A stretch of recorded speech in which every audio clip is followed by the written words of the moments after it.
High বন্ধুরা, অন্য দিনের মতো আজকেও চলে এলাম সেই পশ্চিম মেদিনীপুর জেলার গোয়ালতোড় থানার অন্তর্গত চৌরঙ্গি মোড় সবজি মার্কেটের সবজির দামের আপডেট।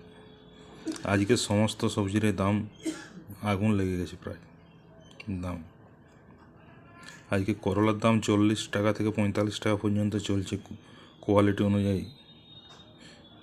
এই আমদানি শুরু হয়েছে, শীতকাল তো একটু আমদানি হতে সময় লাগে আর কোয়ালিটি অনুযায়ী দাম হচ্ছে 40 টাকা থেকে 45 টাকা কিলো।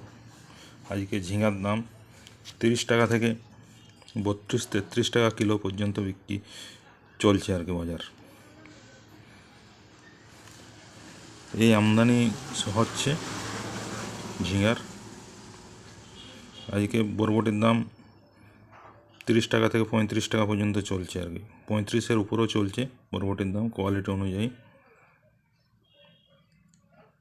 হচ্ছে। আজকে লাউয়ের দাম 10 টাকা থেকে 12 টাকা চলছে কোয়ালিটি অনুযায়ী দাম। লাউয়ের আমদানি মোটামুটি ভালোই আছে, কোয়ালিটিও ভালো আছে।